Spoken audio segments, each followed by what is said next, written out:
اللهم صل وسلم على الرسول وآل النبي العظيم.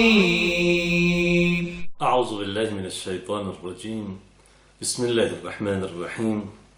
والصلاة والسلام على سيدنا Muhammad وآله الطيبين الطاهرين. En el nombre de Dios, el compasivo, el misericordioso. Que las bendiciones de Dios sean con el profeta del Islam, Muhammad, y los inmaculados y puros imames de su descendencia. En esta clase número 15, en esta quinceava y última de las clases del tafsir o exégesis del Sagrado Corán y sus fundamentos y métodos, seguiremos hablando acerca del tafsir de Ahlul Bayt, el tafsir de los imames del profeta del Islam y los imames de Ahlul Bayt y de los inmaculados de Ahlul Bayt, para ser más preciso. Habíamos hablado a lo largo de todas estas clases que entre las fuentes acreditadas para realizar un tafsir o exégesis del Sagrado Corán se encontraba el mismo Sagrado Corán, puesto que sus partes se explican entre sí. Se encuentra, por supuesto, el mismo idioma árabe, se encuentran las narraciones acreditadas del profeta del Islam y, como ya hemos visto, también las de los imames de Ahlul Bayt, las de los inmaculados de Ahlul Bayt, tanto por ser considerados como tal, como inmaculados y puros por el mismo Sagrado Corán, como por los hadices ya directamente explícitos del profeta del Islam acerca de la condición de Ahlul Bayt, de exégetas, explicadores, acompañantes permanentes del Sagrado Corán. También teníamos, por supuesto, como fuente de tafsir el aql, el intelecto, conocer las causas de la revelación. Cuando queremos estudiar o familiarizarnos con el tafsir de Ahlul Bayt, obviamente tenemos que referirnos a las narraciones, a las tradiciones que nos han llegado al respecto de Ahlul Bayt, de la gente de la casa del profeta. Entre las narraciones que nos llegan de Ahlul Bayt existen diferentes contenidos. A pesar de hablar del Sagrado Corán, las mismas narraciones que hablan del Sagrado Corán tienen diferentes contenidos, diferentes niveles, diferentes sentidos expresivos o niveles de sentidos expresivos. La acreditación que tienen las narraciones no son iguales. Algunas están más acreditadas que otras. E incluso hay narraciones que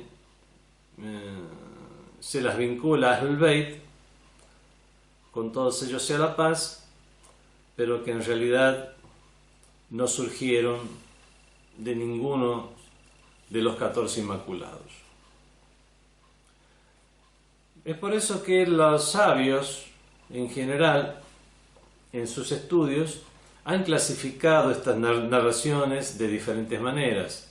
Por ejemplo, hay quienes las han clasificado en narraciones ar-riwayat tafsiriyya o at-ta'wiliyya, las narraciones que realmente tienen un tafsir o exégesis del Sagrado Corán o explicación propiamente dicha, y están otras narraciones que en todo caso se ocupan del ta'wil, o la realidad o sentido inicial de las narraciones o propósito final de las narraciones. Otros han dividido o clasificado las narraciones en aquellas que se refieren a tafsir al-zahir o a tafsir al-batin. El tafsir de lo aparente del Sagrado Corán y las narraciones que se refieren al tafsir de los sentidos ocultos del Sagrado Corán. Otros han clasificado las narraciones en narraciones que explican el sentido expresivo de las aleyas del Sagrado Corán.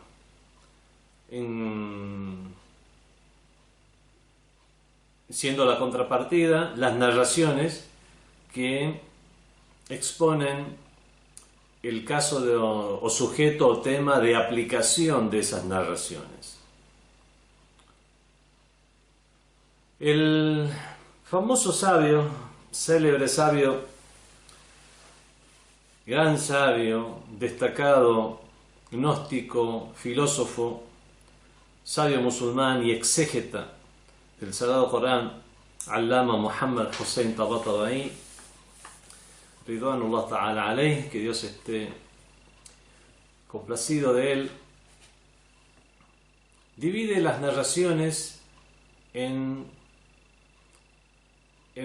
tres tipos.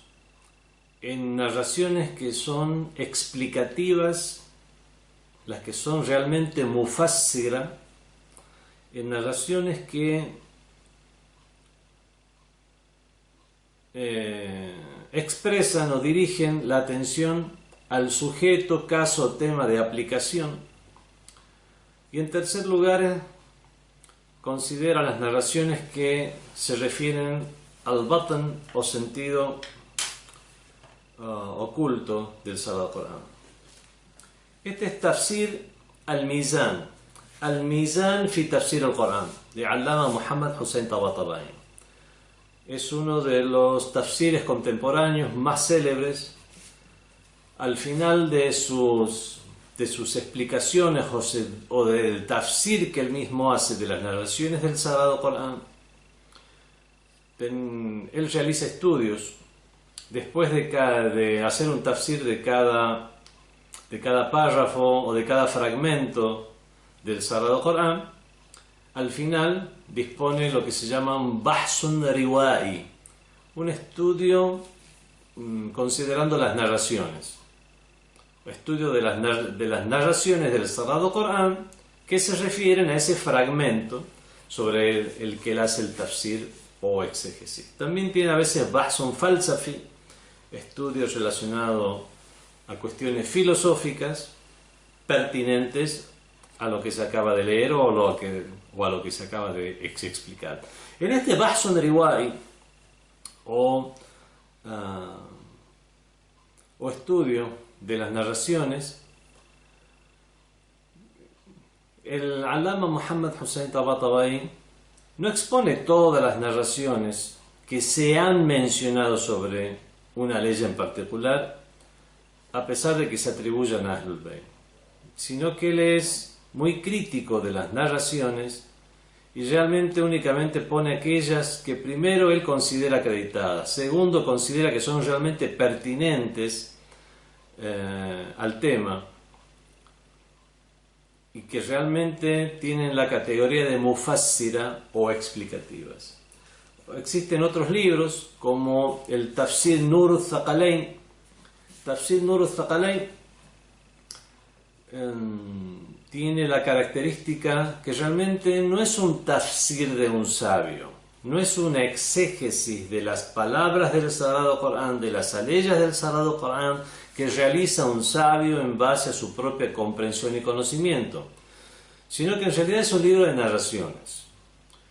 El famoso sabio, al-Huwayzi,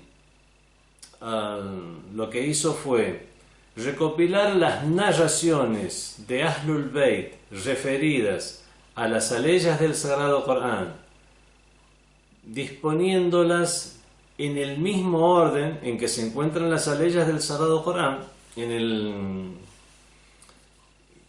es en el orden de tradición, no en el orden de revelación, no en el orden en que fueron reveladas las aleyas, sino en el orden de tradición, que es el orden en el que se encuentran las aleyas en el Sagrado Corán, que hoy está al alcance de las personas. Y además hizo lo que se llama un tanqih,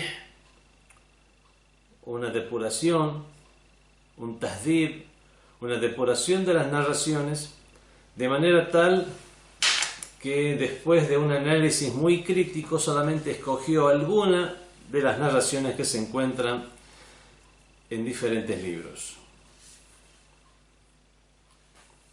Existen narraciones en libros de sabios shias que no necesariamente se consideran narraciones acreditadas. Ejemplo de esto es el libro Bihar al-Anwar. Bihar al-Anwar es un libro, es una obra de 116 tomos. 116 tomos grandes, no son 116 librillos. Realmente es una obra increíble en cuanto a la magnitud, a sus dimensiones, a su magnitud, dimensiones, volúmenes, el volumen de la obra. Pero el mismo sabio, Muhammad Baqir al-Majlisi, escribió en la introducción de esta gran obra: lo que hice fue recopilar todo lo que encontré para posteriormente hacer un trabajo de depuración de estas narraciones, hacer un análisis de las mismas, disponerlas y clasificarlas en categorías fuertes, débiles, e incluso llegar a eliminar algunas que no cumplan con los requisitos. No tuvo la oportunidad de realizar este trabajo que él mencionó que se debía hacer con todas esas narraciones en su introducción. Y es por eso que no todo lo que se encuentra en el libro Bihar al-Anwar se considera algo categóricamente correcto o acreditado, sino que simplemente hay que hacerle los análisis de rigor pertinentes a las narraciones.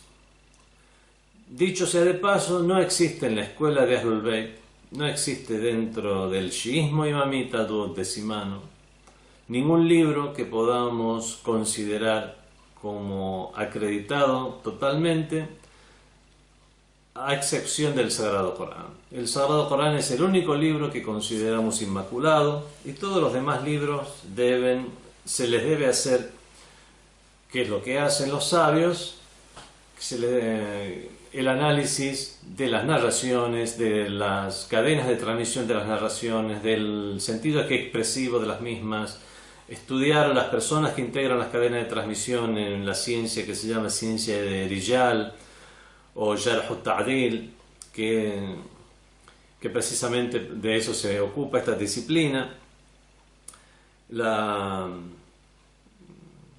Hacer los análisis que se instruyen en la disciplina o ciencia de Dirayatul Hadith.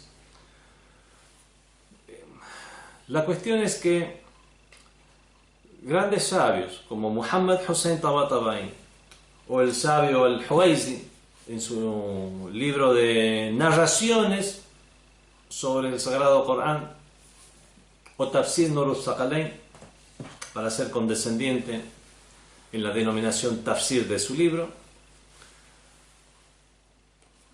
hacen un análisis crítico de las narraciones y finalmente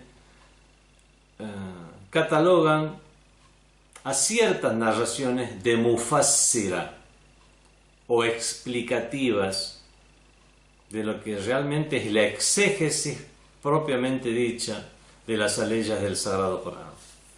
Y de esta manera, sin eliminar a las demás narraciones que se refieran a leyes del Sagrado Corán, e incluso sin descartar narraciones que de ninguna manera podemos considerar poco acreditadas, ni mucho menos falsas, sino que son narraciones verdaderas y muy acreditadas, siguen sin ser mufassira, siguen sin ser explicativas en lo que hace a lo que es la exégesis del Sagrado Corán propiamente dicha. Y es por eso que él divide las narraciones en tres. En narraciones que son mufassira, explicativas y relativas realmente a la exégesis del Sagrado Corán.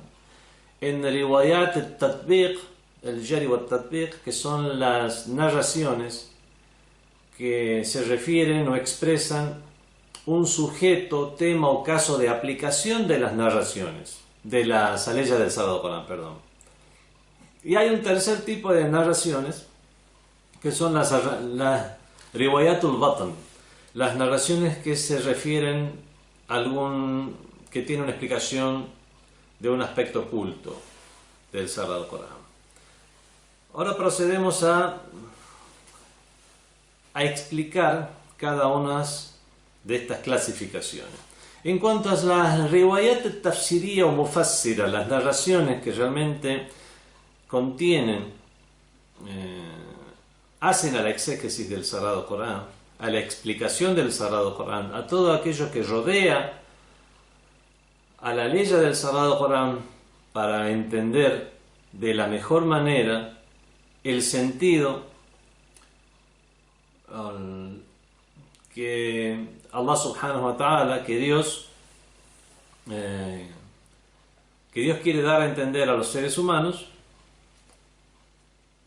Estas narraciones, como ejemplo de las mismas, están las narraciones que ya hemos citado en la clase anterior de Ahlul Bayt, pero de manera teórica o como de definición podemos decir que las narraciones que son mufassira, que son relativas o pertinentes a la exégesis del Sagrado Corán para comprender el sentido del Creador en las mismas aleyas, son narraciones que pueden ser mujmal, pueden ser imprecisas o genéricas o generales, y en todo caso una narración de los imames de Ahlul Bayt lo que pueden hacer es extender más ese sentido para poder comprender ya en detalle palabras del Creador dichas de manera general. Ya hemos explicado esto, como cuando Dios en el Sagrado Corán habla del rezo, pero no dice cuántos ciclos de oración son, cómo deben ser esos movimientos. Bueno, eso ya es una función del mensajero de Dios, litubayyina linnasi, para que le expliques a la gente, como dice el mismo Sagrado Corán, lo que le fue revelado. Y es por eso que las narraciones del profeta del Islam y las narraciones después explicativas de nociones y conceptos tomados del profeta del Islam mismo, que fueron transmitidos por Ahlul Bayt, pueden llegar a hacer que comprendamos de mejor manera, en detalle, de manera más extensa y en detalle, el sentido que Dios quiso hacer llegar a las personas. Y para esto usamos todos esos instrumentos de los cuales ya hemos hablado: el idioma árabe, cuestiones relacionadas a la lógica, las inferencias racionales, la relación lógica entre los juicios y sus temas, como la particularización de algo general, la restricción de algo absoluto, ver la relación que puede haber entre dos tipos de expresiones, siendo una regente, siendo otra regida, como cuando hablábamos de un juicio y poníamos como ejemplo al juicio de la obligatoriedad de rezar y de la obligatoriedad de salvar a una persona. Y si estamos rezando a la vera de un río y alguien se está ahogando, ya podemos no rezar o cortar el rezo, lo cual no se debe hacer, pero es prioridad salvar a una persona si es que están dentro de nuestras facultades y capacidades hacerlo. Entonces vemos que todas esas son relaciones lógicas, basadas en la lógica, en el sentido común, en otras leyes del Sagrado Corán, en narraciones acreditadas. Todo aquello, todas estas narraciones que incluyan uno de estos sentidos, serán consideradas como mufassira, explicativas o explicadoras de el sentido que Dios quiere hacernos llegar en las aleyas del Sagrado Corán. Este es el primer tipo de narraciones, las mufassira.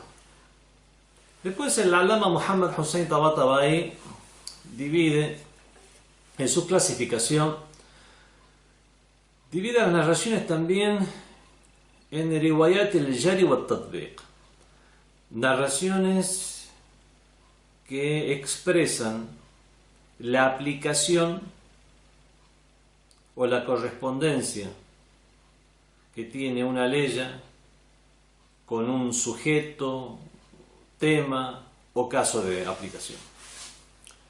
En este sentido, también debemos aclarar lo siguiente, que es que puede suceder que casos de aplicación de una ley también sirvan para explicar la ley misma. Para dar un ejemplo, ya he hablado en las primeras clases de la ley del Sagrado Corán que dice A'udhu billahi minash shaitanir rajim, bismillahir rahmanir rahim. إذا جاءكم فاسق بنبأ فتبينوا. Si os viene un corrupto con una noticia, procurad verificar la noticia. Entonces vemos que eso tenía un sentido implícito, que si viene alguien que no es corrupto, está avalado por el Sagrado Corán darle como consideración de verdad mientras no haya un indicio de lo contrario.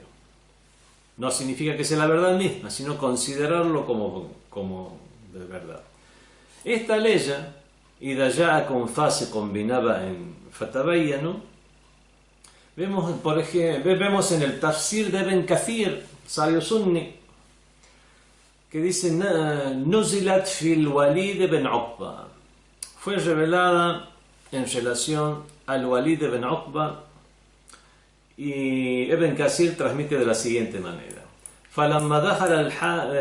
Cuenta la historia de el Haris. El Haris era uno de los compañeros del profeta del Islam, una persona que se había islamizado y vivía en una comarca cercana a la ciudad de Medina, y bueno, era una persona que se había islamizado y quería cumplir con los preceptos del Islam. Entre esos preceptos se encuentra el hecho de dar el zakat a las personas encargadas del jibaya. El jibaya era trasladar los gravámenes religiosos. Llegó el momento en que el Haris debía dar el zakat y vio que no llegaba el enviado del mensajero de Dios en su momento, siendo que el profeta era una persona muy ordenada. Entonces él mismo decidió tomar el zakat, ir a la ciudad de Medina y llevárselo al profeta del Islam. Resulta que en el medio, este personaje, el Walid ibn Uqba, había sido comisionado por el profeta del Islam. Es mucha la historia que se encuentra detrás de los compañeros del profeta del Islam, o aquellos que después fueron considerados o tomados como compañeros del profeta del Islam por diferentes corrientes. La historia del Walid ibn Uqba es una historia realmente lamentable,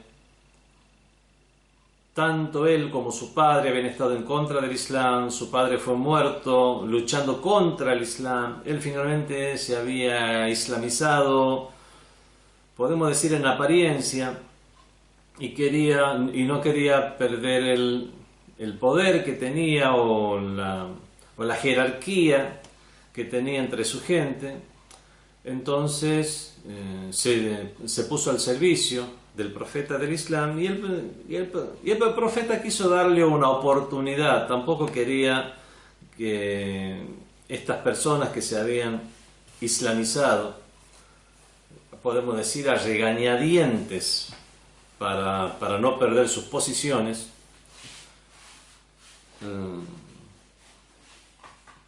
quería darles una oportunidad de integrarse a la sociedad y tal vez de esa manera atraerlos para que vean que el Islam les convenía como una forma de vida en la cual había un compañerismo, había un respeto al otro y muchos otros valores y nociones que no había dentro, que no existían entre los incrédulos. La cuestión que Al-Walid ibn Uqba no hizo caso de ir a traer el zakat, fue negligente. Esa negligencia se debe a varios factores. Entre esos factores están las enemistades que existían desde antes de ser musulmanes. Bueno, no es el momento de estar explicando. La cuestión que el Walid ibn Uqba no cumplió con la orden del profeta de Dios. No fue a buscar el zakat para llevárselo al profeta del Islam. Y cuando se le preguntó qué es lo que pasó, él inventó una mentira. Dijo: Al-Haris no quiso dar el zakat y quiso luchar contra nosotros para no darlo, porque era mucho dinero. Bueno, mientras se estaba desparramando o difundiendo esta mentira, llega Al-Haris con el dinero del zakat para entregárselo al profeta del Islam. Bueno, narra Ben Kathir: فلما دخل الحارس على رسول الله, cuando llegó el Haris a ver a Rasulullah sallallahu alaihi wa alihi, el profeta le preguntó: قال منعت الزكاة وأردت قتل رسولي. ¿Es verdad que te negaste a dar el zakat, a dar el gravamen religioso, e incluso quisiste matar a mi enviado? Dijo el Haris: La, no, والذي بعثك بالحق, juro por aquel que te envió con la verdad, ما رأيته, no llegué a verlo, ولا أتاني, no vino a verme, وما أقبلت إلا حين احتبس علي رسول الله صلى الله عليه وآله. Y no llegué y no vine sino porque realmente me sorprendió que el mensajero de Dios no me hiciera el honor de tomar mi limosna. وخشيت أن يكون قد سخطت قد كونت سخط من الله. Entonces temí que se me hubiera dirigido a mí, que la ira de Dios se hubiera dirigido a mí. Sakht min Allah wa rasulih. La ira de Dios y de su mensajero hubieran recaído sobre mí. De esta manera, fue revelada la ley del Sagrado Corán que se encuentra en la Sura Al-Hujurat, en la Sura número 49, que dice: Ya ayyuhalladhina amanu idha ja'akum fasiqun binaba'in fatabayyanu. Oh creyentes, cuando os venga un corrupto con una noticia, verificadla. El caso de aplicación, si bien es un enunciado general, cuando venga un corrupto con una noticia, verificadla, tiene un caso de aplicación y una causa de revelación, que es lo que hizo el Walid ibn Uqba. Por lo tanto, el caso de aplicación de corrupto en esta ley es el Walid ibn Uqba. Toda esta historia y saber en quién recae la condición de fasiq o corrupto en esta ley del Sagrado Corán, este caso de aplicación de esta ley, nos sirve, es mufassir, es explicativo, porque estamos hablando ya de algo preciso y no de algo genérico. No se habla en general cuando venga un corrupto, se habla ya de un corrupto y nos sirve la norma general, pero también está esta explicación del caso en concreto al que se refiere esta ley del Sagrado Corán. Eso se llama tanzil, o el sentido en la revelación. Y su contraparte es el sentido en el ta'wil, que es el propósito que va más allá. No es solamente el Walid ibn Uqba, sino obviamente cualquier corrupto que traiga una noticia hay que verificarla. Cualquier persona que tenga las características de Walid ibn Uqba. ¿Quién es el Walid ibn Uqba? Fue ese mismo, era de la familia de los Omeyas, de la familia de Osman ibn Affan, quien fuera el tercer califa. Osman ibn Affan, las críticas que se le hacen es que dispuso a todos sus familiares, a todos los Omeyas, en puestos de poder. Esto es algo que el mismo segundo califa ya había pronosticado al ver a Osman, y dijo que es como si te estuviera viendo que al ser califa dispones a todos tus familiares en los puestos de poder. Y es precisamente lo que hizo, se cumplió el pronóstico del segundo califa, y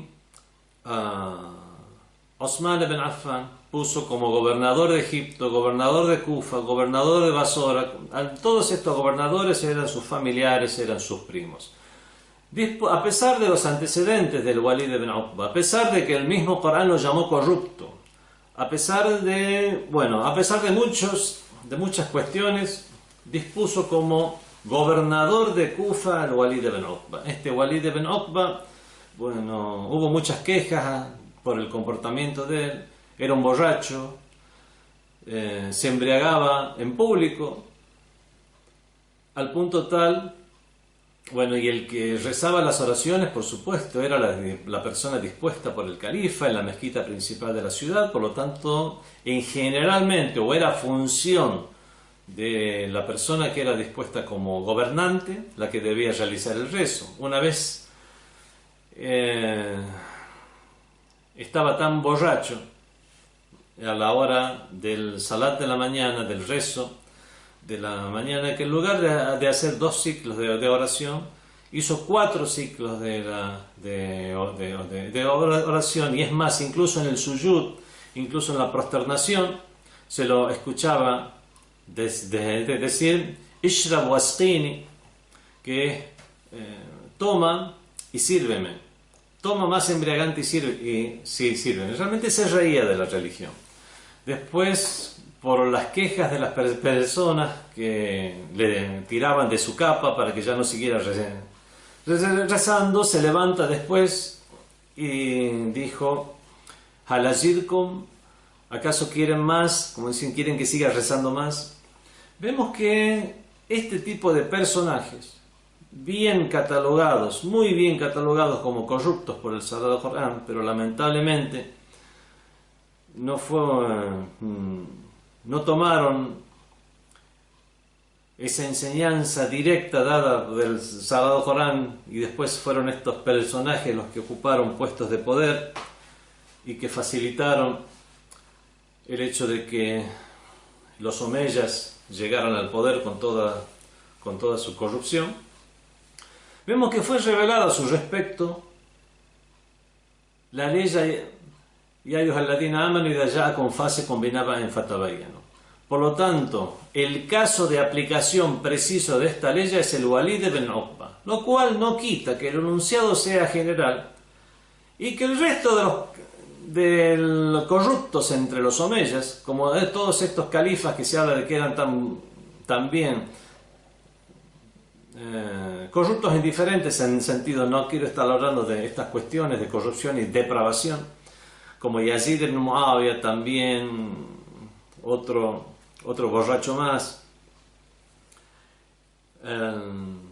Marwan ibn Hakam, o Abdul Malik ibn Marwan, su hijo, Hisham ibn Abdul Malik, todos estos que llegaron a ser califas después, cada uno más corrupto y depravado que otro, son casos ya de aplicación genérica y ya no puntual de esta ley del Sagrado Corán. Con respecto a los califas omeyas, corruptos y depravados, podemos decir que la condición de corrupto se les aplica de forma genérica, a diferencia del Walid ibn Uqba, que ya se aplica de forma precisa y puntual. Es así que tenemos estas narraciones que son de Jari Tatbiq, narraciones que expresan una aplicación de la ley en un sujeto, un tema o un caso. No son mufassira en general, pero cuando son precisas, como en el caso del Walid ibn Uqba, sí son mufassira, sí son explicativas. Lo que hizo el alama Muhammad Hussein Tabatabai es separar aquellas que son explicativas y aquellas que simplemente se refieren a aquellas narraciones de Ahlul Bayt que simplemente se refieren a un caso de aplicación de las mismas.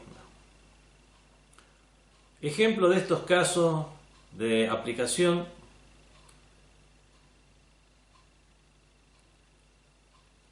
es aquella ley del Sagrado Corán que dice: Alladhina atainahumul kitab yatlunahu haqqa tilawati. En cuanto a aquellos a quienes les dimos el libro, ellos lo recitan como corresponde, haqqa tilawatihi, como realmente es tiene el Corán el derecho a ser leído de esa manera, o sea, como corresponde. Vemos que el imán Ja'far Sadiq alayhi salam dijo: aquellos a quienes les fue dado el libro y lo leen como corresponde, se refiere a nosotros, Ahlul Bayt, los imames de Ahlul Bayt. Son narraciones obviamente propias de la escuela de Ahlul Bayt, son propias del chiismo, pero son narraciones que expresan un caso de aplicación. Obviamente el más perfecto y el más completo, como son los imames de Ahlul Bayt, pero no necesariamente se restringe a ellos. Y así también a leyes similares, generalmente aquellas en las cuales se refiere a Ahlul Bayt como caso de aplicación, o a los enemigos de Ahlul Bayt como caso de aplicación cuando se habla de corrupción, de depravación, los incrédulos. Y este tipo de narraciones, Muhammad Hussein Tabatabai no las considera que sean mufassira o que hagan a la explicación de la ley del Sagrado Corán. Este tipo de narraciones también han servido para que muchos enemigos de Ahlul Bayt, muchos enemigos de la escuela de Ahlul Bayt, realicen calumnias contra los sabios shias, de que cambian el sentido del Sagrado Corán. Lo que hacen es aplicar, realizar esta aplicación, Jari Tatbiq, y no necesariamente dar una explicación diferente a la que se encuentra en las aleyas del Sagrado Corán. Por ejemplo, respecto a la ley que dice: A'udhu billahi minash shaitanir rajim, fa'amma man utiya kitabahu biyamini, en cuanto a aquel a quien se le dé el libro en su diestra, en su mano derecha, le tendrá un cómputo fácil. Las narraciones de Ahlul Bayt nos dicen que aquel a quien le será dado el libro en su mano derecha es Ali ibn Abi Talib.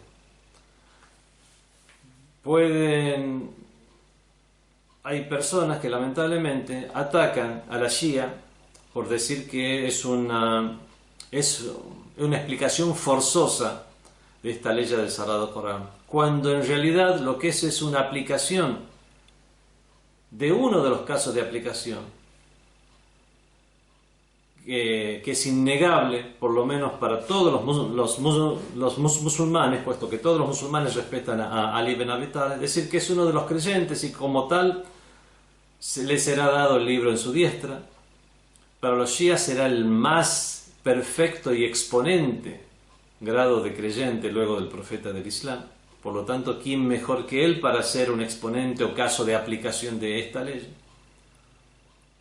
Y para otros será simplemente un caso de aplicación más entre otros creyentes y sabios. Pero cualquiera sea el caso, vemos que no es algo que contradiga el sentido original de la ley del Sagrado Corán. Hay que ser muy cuidadoso para primero ver cómo un caso de aplicación como el de Walid ibn Utba, puede ser ayudar a comprender el concepto en que fue revelado en la ley del Sagrado Corán, por lo tanto ser explicativa, y cómo diferenciar entre aquellos casos de aplicación que son exclusivos y no genéricos, que son puntuales y que no admiten la generalidad, como la ley del Corán que dice: أعوذ بالله من الشيطان الرجيم إنما يريد الله ليذهب عنكم الرجس أهل البيت ويطهركم تطهيرا. Ciertamente que Dios solamente quiere alejar de vosotros la impureza Ahlul Bayt y purificaros sobremanera. Ahlul Bayt aquí no son simplemente un caso de aplicación, son la aplicación, es el caso de aplicación. Se refiere a ellos y a nadie más que a ellos esta ley del Sagrado Corán, que ellos son aquellos a quienes Allah ha purificado sobremanera, de quienes Allah quiere la purificación, yuridullahu, arada, quiere la purificación. Y vemos que esto es algo especial, porque si no, en todo caso, Ahlul Bayt son seres humanos y como tal Dios quiere la purificación de toda la humanidad. Y en todo caso, esta forma exclusiva de dirigirse a ellos es algo que no es normativo, sino es algo descriptivo. Ellos son puros y purificados. Haciendo énfasis en esto. Entonces vemos que hay que hacer una diferencia entre las personas, sujetos o temas a los que se refiere una ley. Ver, ¿son realmente, es genérico o no es genérico? En el caso de Ahlul Bayt, obviamente que no es genérico, es algo puntual. En el caso del Walid ibn Uqba, la aplicación de corrupto, el enunciado es genérico y la causa de la revelación fue el Walid ibn Uqba. Vemos que en este caso tenemos una combinación de una narración explicativa junto con un caso de aplicación genérico, y después están aquellos casos de aplicación que no necesariamente hacen a la explicación de una ley. Son estos casos que ha descartado el Alama Muhammad Hussein Tabatabai.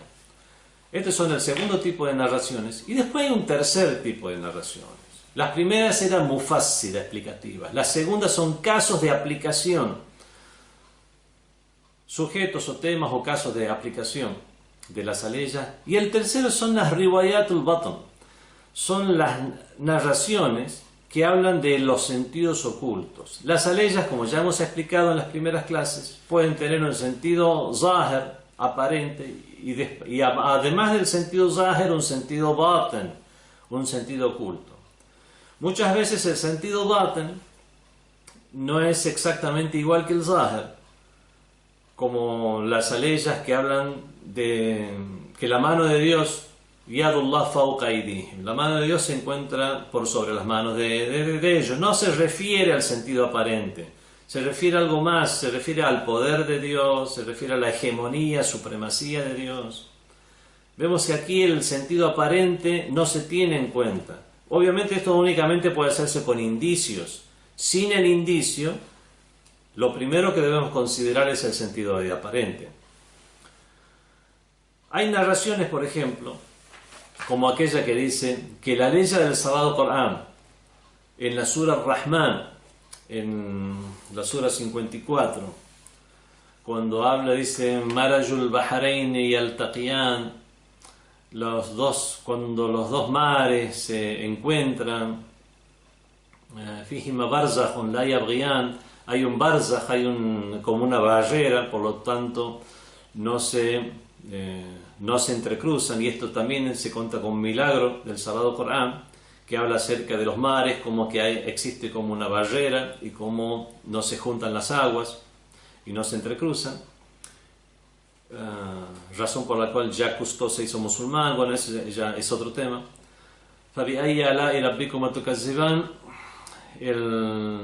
Y después sigue la ley del Sagrado Corán, dice يَخْرُجُ مِنْهُمَا اللُّؤْلُؤُ وَالْمَرْجَانُ.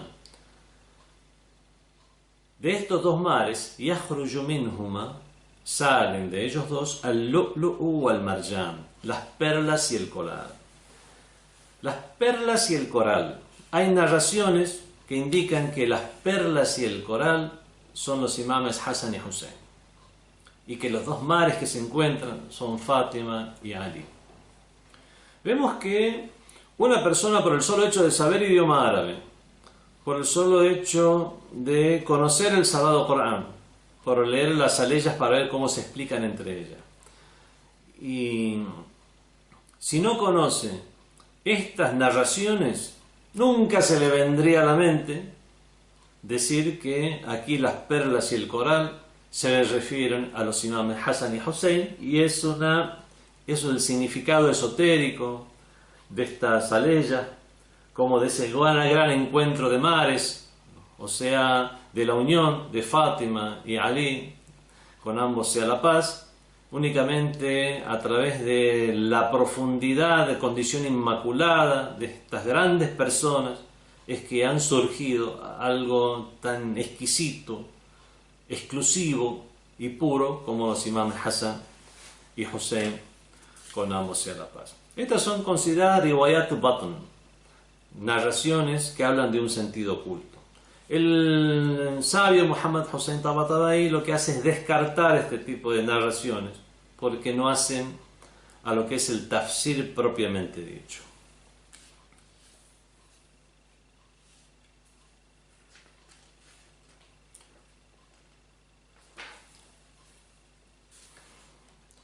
Hay muchos otros ejemplos más, por ejemplo, como el imam Ali ibn Abi Talib alayhi salam, en sus batallas o encuentros, cuando se enfrentaba con otros musulmanes, había quien cuestionaba al imam Ali ibn Abi Talib, diciendo, pero ellos también son musulmanes y estamos luchando contra ellos. Y él decía que así como al profeta le fue ordenado luchar en base al tanzil, en base a la revelación, a mí me fue ordenado luchar en base al ta'wil. El ta'wil es el sentido, la realidad o propósito que está, el propósito real que tiene el Creador en su revelación. Y como estos parámetros que se ajustaban a aquellos enemigos de la religión en la época del mensajero de Dios y que se manifestaban en la forma de incredulidad, incrédulos, idólatras y luchando contra el Islam, estos mismos parámetros se encuentran en estos que están luchando en contra del imam Ali ibn Abi Talib. Y el imam Ali ibn Abi Talib les explicaba, por supuesto, no les imponía algo de manera ciega para que acepten de manera ciega, sino que les explicaba, y al explicarles, por ejemplo, decía, existen leyes en las cuales dice tilka rusulu faddalna ba'duhum ala ba'd, hay mensajeros en las cuales preferimos a unos sobre otros, y sigue la ley del Sagrado Corán y dice walau sha'a Allah, si Dios hubiera querido, maqtatala alladhina min ba'dihim, no se hubieran combatido entre ellos aquellos que estuvieron después de esos mensajeros o profetas. Así que vemos que aquellos que quedaron después de los mensajeros y profetas, que en vida de los profetas les siguieron, combatieron entre ellos. Y sigue explicando el imam Ali con el mismo Sagrado Corán, walakin ikhtalafu, pero discreparon entre ellos, faminhum man amana, entre ellos hay quien creyó, wa minhum man kafar, y entre ellos también hay quien descreyó. Llamar kafir no es en el sentido de considerar a alguien que no cree en el Islam. Aquí es un sentido, podemos decir, alegórico si hablamos del Islam, y es un sentido ya no alegórico, sino directo, si es en el sentido de descreer del imamato o descreer del mismo Imam Ali ibn Abi Talib.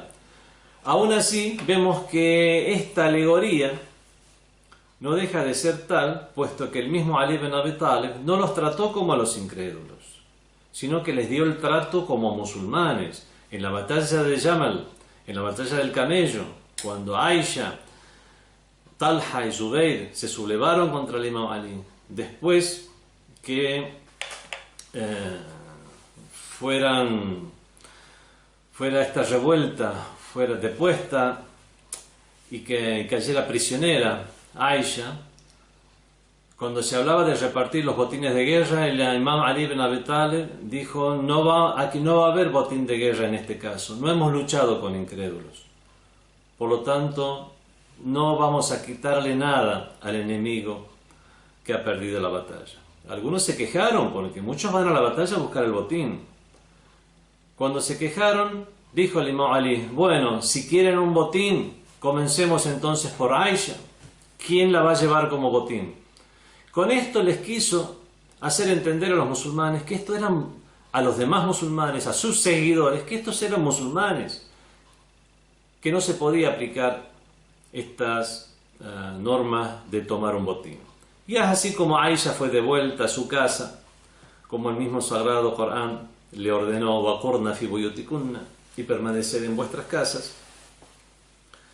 Y vemos como todas estas narraciones que indicarían un kufr o incredulidad de sus enemigos tienen un significado baten que no es diferente al zahir, tiene un significado oculto que es diferente al aparente, puesto que no se refiere al kafir o incrédulo en el Islam.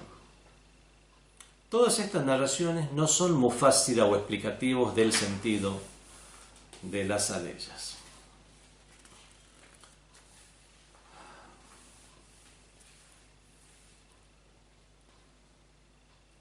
Hay aplicaciones, hay casos de aplicación de las aleyas que son correctos, como ya mencioné, los sentidos genéricos. Los califas omeyas, los califas corruptos que se embriagaban, obviamente, al cumplir las mismas condiciones que el Walid ibn Uqba, por lo tanto también podemos considerarlos corruptos, de los cuales todo aquello que surgía de ellos había que verificarlo. Pero hay casos que muchas veces es difícil de aceptar en primera instancia, a menos que haya una gran explicación por atrás, o sin conocer, en este caso, la historia del Islam. En cuanto a la ley que dice Inna al-abrara lafi na'im, en cuanto a los justos estarán en el na'im, en el bienestar del paraíso, wa inna al-fujjara lafi jahim, y ciertamente que los depravados estarán en el infierno. Dijo el imam Muhammad al-Baqir alayhi salam: nosotros somos al-abrar, nosotros somos los justos, y nuestros enemigos son los depravados. Aquí decir que los imames de Ahlul Bayt son los justos y los enemigos de Ahlul Bayt, que en esa época, en la época de Imam Muhammad al-Baqir, eran los califas omeyas y todos aquellos que les hicieron la vida imposible, son un caso de aplicación, obviamente, de esta ley, pero hay que conocer la historia del Islam para poder llegar a comprenderlo. Personas en general con un conocimiento muy somero de lo que es el Islam, puede decir, eran califas. Algunos promovían las lecturas del Sagrado Corán, bueno, como hoy se hace en algunos gobiernos de reyesuelos corruptos, donde imprimen el Sagrado Corán y lo distribuyen entre la gente, mientras sus príncipes tienen una vida depravada en los centros de depravación de Europa y el resto del mundo.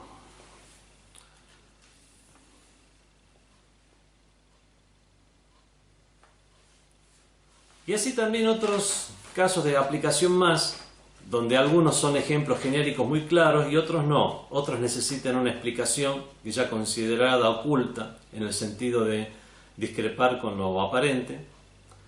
Pero esto lo vamos a dejar ya para el estudio de los diferentes libros del tafsir, como son el Tafsir al-Mizan fi Tafsir al-Quran, Nur al-Thaqalain, Majma' al-Bayan,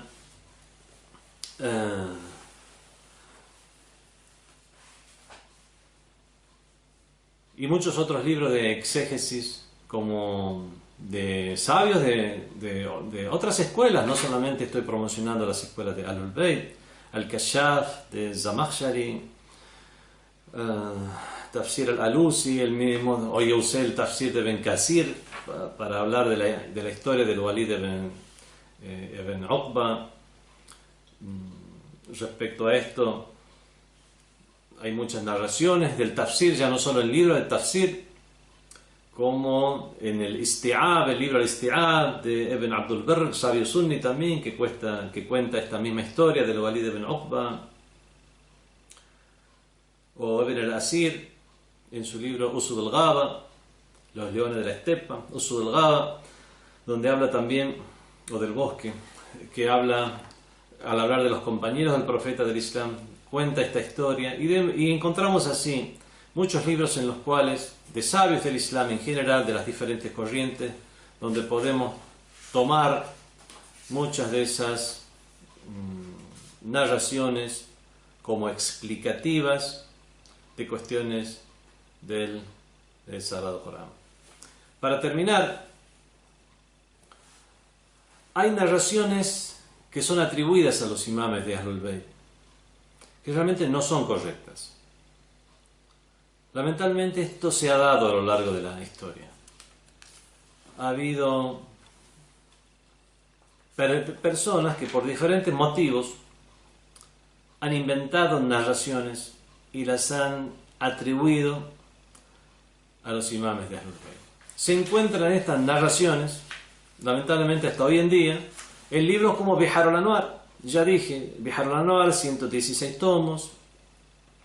El Allama Muhammad Baqir al-Majlisi juntó todo eso para después hacer una depuración. No tuvo esa oportunidad en su vida, pero nos dejó ese inmenso legado para que otros sabios hicieran esos estudios. Y tiene obviamente la gran virtud de haber recopilado ese gran legado para que no se perdieran esa gran tradición, como lamentablemente muchas cosas se perdieron a lo largo de la historia, con el ataque de los mogoles, el incendio de las bibliotecas de Sheikh al-Tusi en Bagdad, etcétera, etcétera. Bueno, es precisamente con estos legados que se han preservado las tradiciones, pero hay que hacerles esta depuración. Hay personas contrarias a Ahlul Bayt que han inventado narraciones que pareciera que son a su favor, pero lo que hacen es denigrar a los imames al atribuirles cosas que ellos mismos no se atribuían a ellos mismos. Y después están los ignorantes, aquellas personas que aceptaron estas narraciones o que exageraron en muchas cuestiones sin ponerse a pensar. Por ejemplo, yo hoy hablé de la sura Ar-Rahman, la sura número 54. La sura Ar-Rahman tiene una característica que es recurrente y repetitiva, una frase que dice فَبِأَيِّ آلَاءِ رَبِّكُمَا تُكَذِّبَانِ. ¿Cuál de las mercedes y gracias de tu Señor vais a desmentir vosotros dos? Quede ese dato. En esta sura Ar-Rahman, en un momento dado habla de Al-Thaqalain. En hadices del profeta, Al-Thaqalain, con Al-Thaqalain que se refería al Corán y a Ahlul Bayt. algunas narraciones inventadas, se supone que proveniente de los imames, falsamente atribuida a ellos. Dice que en la Sura Al-Rahman, cuando dice Sanafrugu lakum ayyuha ath-thaqalan, aquí ath-thaqalan o ath-thaqalain, en el cual se referiría la Sura Al-Rahman, son el Corán y Ahlul Bayt, y vemos que están entonces mencionados en el Sagrado Corán de manera muy explícita. Cuando esto no es así, ath-thaqalain aquí se refiere a los hombres y a los genios. Y esto es algo muy claro, sobre todo porque es precisamente a través de esta ley que habla de ath-thaqalan y se dirige a ath-thaqalan, ayyuha ath-thaqalan, se dirige a ellos, a estos dos grupos, ath-thaqalan, que después comienza a repetirse de manera recurrente esta ley que dice: ¿y cuál de las mercedes de Dios vais a desmentir vosotros dos? Y se refiere a Thaqalan, a los hombres y a los genios. ¿Acaso sería lógico decir que el Corán y Ahlul Bayt desmentirían las leyes de Dios? Vemos que esto es muy claro, que a Thaqalan aquí no se refiere al Corán y Ahlul Bayt, a pesar de usar el mismo término que el profeta usó en el hadith al decir inni tarikum minkum thaqalain, dejo entre vosotros dos tesoros, kitabullah wa itrati, el libro de Dios y mi descendencia. Y esto es muy claro únicamente haciendo un estudio idiomático, únicamente con sentido común se puede llegar a desmentir que este supuesto hadith proviene de los imames de Ahlul Bayt. Para que, y mucho más todavía, si es que comenzamos a hacer un análisis de la cadena de transmisión y quién lo transmitió, quiénes eran estas personas, desconocidos, corruptos, y por lo cual se debía verificar estos hadices.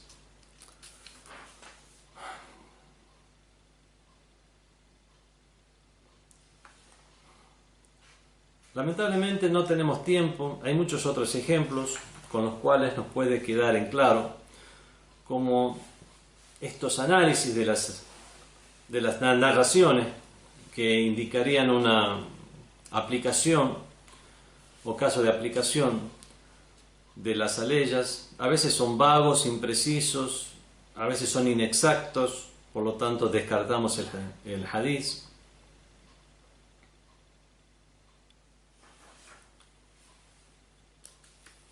Hay algunas interpretaciones también que lo que hacen es invalidar normas del Islam. Por ejemplo, hay corrientes esotéricas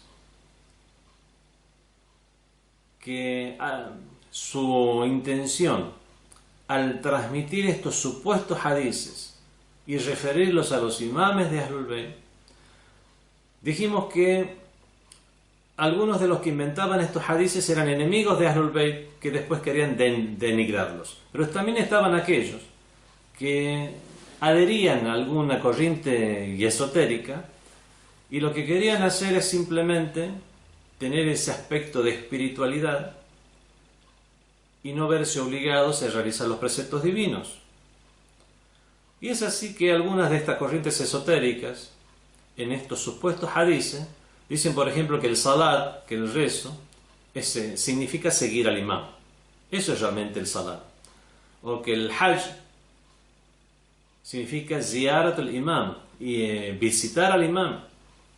O que el saum ya no es solo abstenerse de comer y beber en el mes de Ramadán, no es el ayuno, sino que es al-imsak an ifsha sirr al-imam, que es abstenerse de divulgar los secretos de los imames. Por lo tanto, vemos si realmente el rezo es eso, peregrinación es esto y el ayuno es esto. No es obligación ni rezar, ni ir a la peregrinación, ni ayunar, sino que lo que hay que hacer es seguir al imam, visitar al imam y no revelar los secretos del imam. Vemos que entonces, entre los propósitos de aquellos que inventaban estas narraciones, menoscabar la imagen de Ahlul Bayt, por lo tanto eran enemigos de Ahlul Bayt, o son aquellas personas que lo que querían era alejar de sí mismo obligaciones y disponerse en una situación de prestigio ante otros, que las seguirían porque les estarían quitando obligaciones del Islam. Por lo tanto, de esta manera obtendrían seguidores, posición, dinero, etc.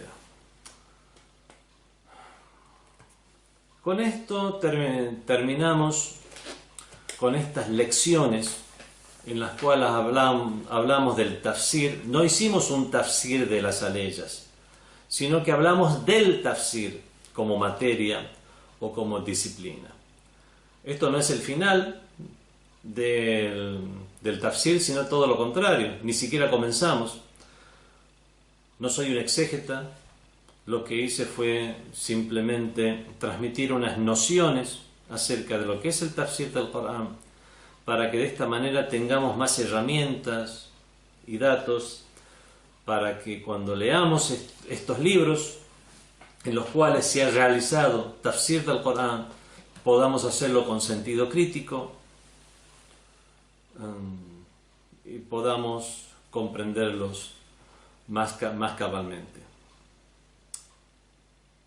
Agradezco a todos aquellos que han facilitado